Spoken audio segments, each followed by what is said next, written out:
Fala galera, tudo bom? Vamos continuar aí, né, os estudos na Física 3 e agora a gente vai falar sobre um elemento conhecido como capacitor, né? O que é o capacitor?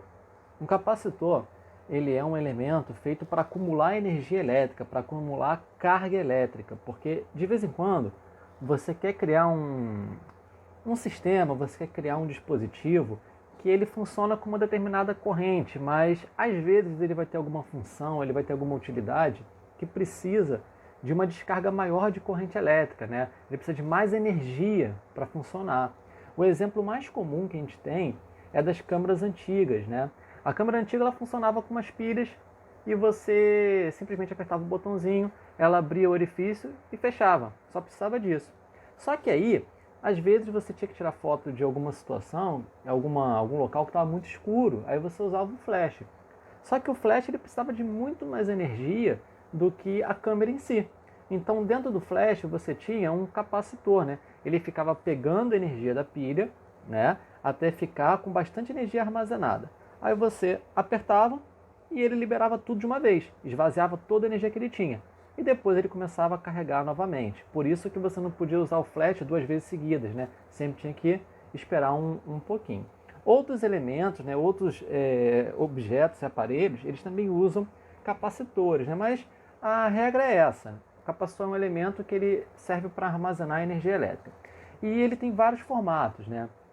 Sendo que o mais comum que a gente vai estudar é de placas planas paralelas, tudo bem? Então imagina o seguinte, você vai ter duas placas planas e elas vão ficar paralelas uma de frente para a outra, né? Essas placas a gente vai chamar de armadura, tá? Então aqui, ó, eu tenho essa armadura em cima e essa armadura aqui embaixo. São duas placas condutoras, tá? Que elas têm uma determinada espessura, né? Elas não podem ser muito fininhas, porque vocês vão ver que a gente precisa que tenha carga elétrica aqui. E elas vão ficar afastadas uma da outra com algum objeto que não seja um bom condutor, que é o que a gente vai chamar de dielétrico, tá? O que é um dielétrico? É alguma coisa que não é uma boa condutora, é um isolante, tá? Você vai separar eles por um dielétrico, tudo bem? Então aqui, ó, fechou o capacitor. O capacitor é tudo isso aqui. São as duas armaduras e são separadas por um isolante. Esse isolante às vezes vai ser óleo, às vezes vai ser algum tipo de cerâmica, não importa muito não, desde que você saiba que vai ser um dielétrico, que vai ser um isolante, tudo bem? E aí, como que ele funciona? Você vai ligar ele, né, numa DDP, numa bateria, num gerador ideal. Temos aqui um desenho, um gerador ideal, né? E aí, o que está acontecendo aqui? Olha, quando você fecha, né, e liga ele de fato a essa DDP, o maior potencial aqui dessa DDP, ele vai querer mandar, né, corrente para entrar pelo outro lado. Só que aqui é um isolante, então a corrente não vai conseguir passar aqui pelo meio, mas ela vai conseguir chegar até a armadura. Então imagina o seguinte, ó, aqui deveria mandar para cima uma corrente elétrica aí, né? É o sentido convencional. Então a gente sabe que na verdade os elétrons estão indo para o sentido contrário. Então o que está acontecendo? Quando eu ligo nessa DDP, você vai ter um fluxo de elétrons saindo, ó, desse ponto vindo para cá, né? É o sentido real da corrente. Então, se está saindo elétrons daqui, o que está acontecendo? Essa região ela está ficando positiva, né? Ela está perdendo os elétrons que ela tinha. Em contrapartida, aqui, olha, a corrente deveria entrar por aqui, não é? Então, o que está acontecendo? Ó, os elétrons eles vão, ó, no sentido contrário e vão começar a chegar aqui. Ou seja, quando você liga um capacitor numa DDP, isso que vai acontecer. Você vai ter os elétrons saindo de um lugar, né, e indo em direção ao outro lugar. O problema é que eles não conseguem passar aqui por esse isolante. Então você vai ter um acúmulo de elétrons aqui. E você vai começar, ó, a ir jogando elétron aqui. O problema é que chega uma hora que os elétrons não conseguem mais entrar aqui, porque essa DDP não é forte o suficiente para continuar empurrando. Então você vai ter uma parada, né, dessa corrente elétrica. Então, essa situação que eu estou mostrando para vocês é o que a gente chama de processo de carga, né, de um capacitor. Quando você bota um capacitor ligado a uma DDP, você vai ter uma corrente elétrica que vai demorar um pouquinho e depois ela vai carregar, né, esse capacitor. Tranquilo? E aí observa o seguinte, aqui você vai ter uma concentração de uma carga positiva. Essa carga ela vai ter o mesmo módulo que a concentração que você tem aqui, só vai mudar o sinal, né? Porque a quantidade de elétrons que foram perdidos aqui em cima é o que vai chegar aqui embaixo. Então, resumindo, vamos sintetizar isso tudo. Ó. Os elétrons eles vão começar a sair daqui de cima, vão dar essa volta aqui e vão chegar até aqui. Né? Vão ficar fazendo isso até o máximo que essa DDP consegue empurrar, né, essa carga elétrica. Depois que acontecer, de chegar nesse limite, parou. Não tem mais corrente elétrica nesse circuito aqui. Isso significa que no capacitor não passa corrente, mas no circuito que ele está ligado pode passar corrente enquanto ele está carregando. Tranquilo? Bom, e aí também é importante você reparar o seguinte, a carga no capacitor, né, total vai ser zero, né, porque Q de um lado menos Q do outro vai dar zero. Então, quando a gente fala que a carga de determinado capacitor, a gente está falando apenas em uma das armaduras, porque elas vão ser iguais, só vai mudar o módulo. Tranquilo? Além disso, é importante a gente reparar também, é legal, é interessante a gente reparar como se comporta a corrente elétrica, né, aqui nessa situação. Então, quando você liga, né, essa corrente elétrica, o que vai acontecer? Quando ela começa a andar, né, ela começa muito alta.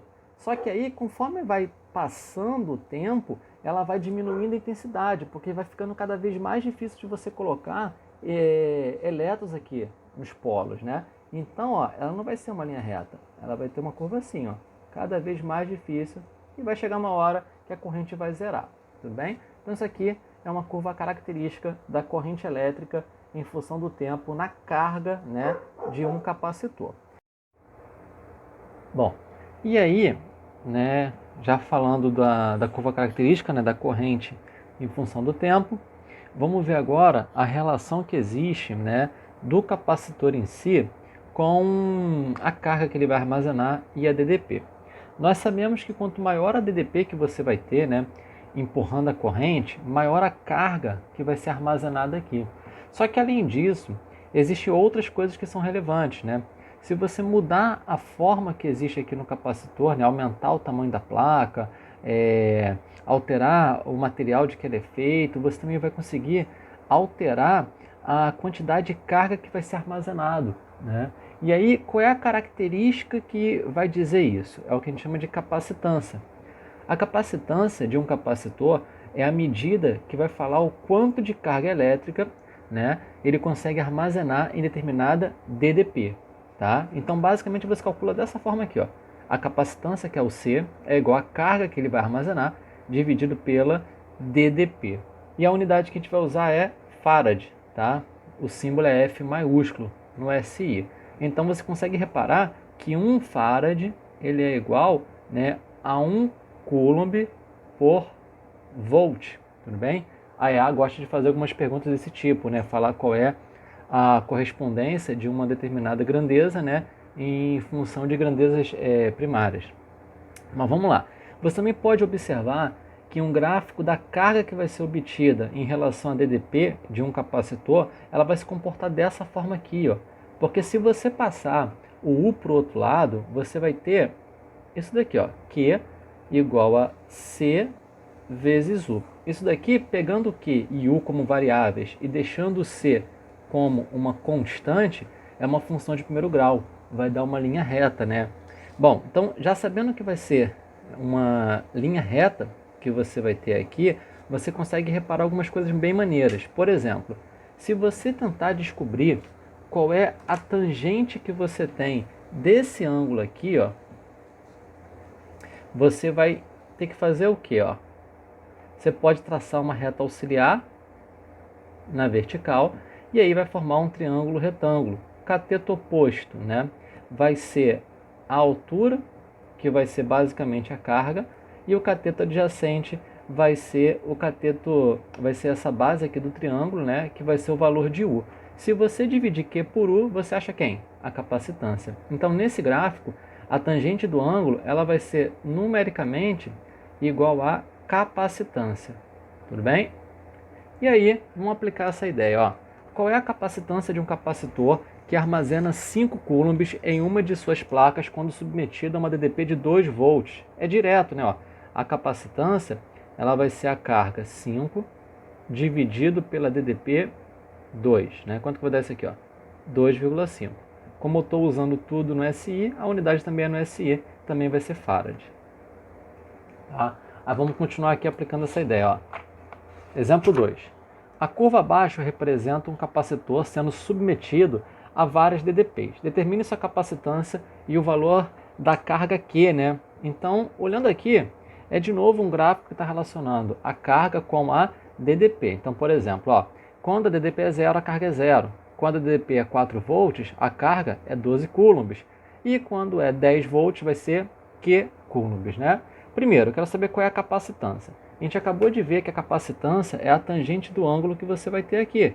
Então, ó, a tangente que você vai ter desse ângulo que eu estou chamando de θ é numericamente a capacitância. Então, vamos pegar aqui, ó, qual vai ser o valor do cateto oposto. Ó, posso pegar esse 12 aqui, ó, essa altura 12, e vou dividir pelo cateto adjacente, que vai ser, ó, 4. Então, 12 dividido por 4 vai dar, ó, 4, né, ou melhor, desculpa, 3, né, farads. Né? Descobri aqui qual é a capacitância. Agora, para achar o valor de Q, o que eu posso fazer?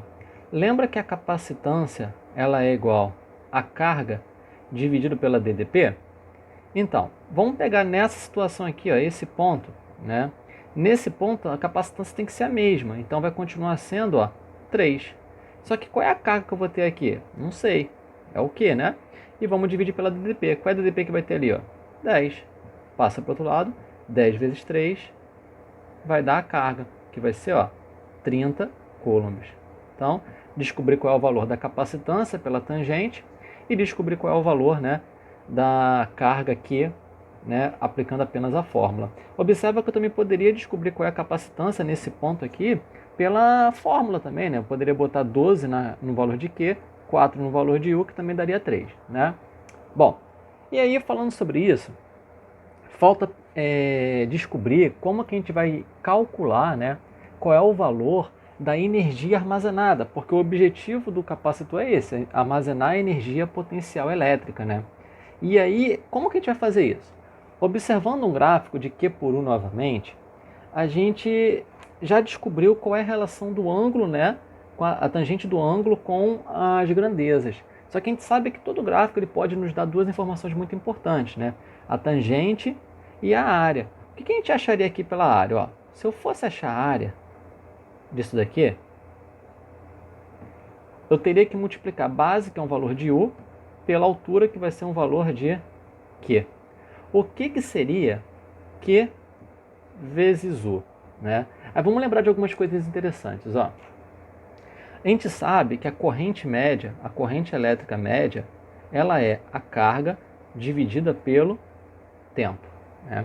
Então, se eu passar o tempo para o outro lado, eu vou descobrir que a corrente média vezes tempo igual a carga.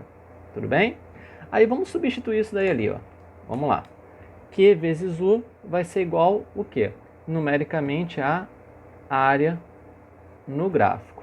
Só que o valor de Q eu vou colocar a corrente elétrica média vezes o tempo. E aí vou complementar com U que já estava ali do outro lado, né? Isso aqui vai ser numericamente igual a área. Acontece que vocês sabem que o valor de corrente vezes uma DDP é a potência, né? Lembra que potência dissipada pelo efeito Joule, né, não é I vezes U?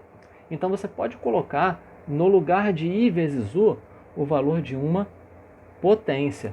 E aí vai sobrar quem? Vai sobrar o tempo. E continua sendo numericamente igual à área, né?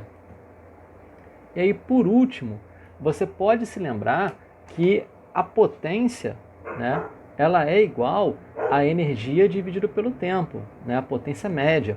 Então, no lugar dessa potência, eu poderia colocar, ó, energia dividida pelo tempo, multiplico pelo tempo que já estava ali, e isso vai ser numericamente igual à área.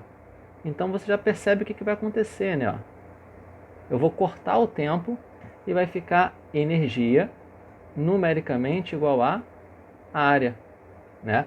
Então você pode falar que nesse gráfico a área é numericamente igual à energia armazenada nas placas do capacitor. Só que você sabe que o capacitor sempre vai ter esse triângulo nesse gráfico, não é? E a área do triângulo é o quê?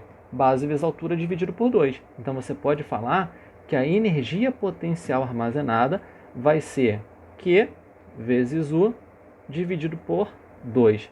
Lembrando que energia no SI vai ser em Joule, né? Q é em Coulomb, U em Volt. Além disso, você pode fazer alguns sisteminhas para você descobrir qual é o valor que você vai ter em função da capacitância e em função da DDP, né? Você lembra que a capacitância é igual a carga sobre U. Então você poderia, por exemplo, colocar no lugar de Q, capacitância vezes a DDP, né? Então, poderia ficar dessa forma aqui também, ó. Capacitância vezes U ao quadrado sobre 2. E substituindo no valor de U, você poderia descobrir que a DDP é carga dividido pela capacitância. E aí chega na nossa última fórmula. A energia potencial ela vai ser o valor da carga elétrica ao quadrado dividido por 2 vezes a capacitância. E aí você vai ter essas 3 fórmulas aqui para você calcular a energia potencial que você consegue armazenar dentro de um capacitor. Tudo bem? Aí vamos aplicar essa ideia, ó. Um capacitor de 1,2 microfarads, né? Ó, capacitância, foi submetido a uma DDP de 3.000 volts. Determine a energia armazenada em suas armaduras, né? Então, vamos lá. Eu quero descobrir qual é a energia potencial armazenada, mas eu tenho, ó, DDP e capacitância, né? Com a DDP e a capacitância, eu consigo utilizar essa fórmula aqui. Capacitância vezes DDP ao quadrado dividido por 2. Né? Então vamos substituir. A energia potencial vai ser capacitância 1,2, mas não é microfarads, então eu tenho que multiplicar ainda por 10 elevado a menos 6, vezes a DDP, que é 3.000, só que 3.000 não é a mesma coisa que 3 vezes 10 elevado a 3, então, ó, vezes 3 vezes 10 elevado a 3 ao quadrado dividido por 2. Energia potencial, a gente pode cortar 1,2 com o 2, né? Vai dar 0,6, cortando aqui, vezes 10 elevado a menos 6, vezes 3 ao quadrado, 9. 10 elevado a 3 ao quadrado, 10 elevado a 6. Como você vai estar multiplicando a mesma base, soma o expoente, né? E acaba que menos 6 vai ser anulado pelo 6. Então, na prática, é só você multiplicar aqui, 0,6 por 9. Aí vai dar 5,4 joules de energia potencial armazenada. Tudo bem?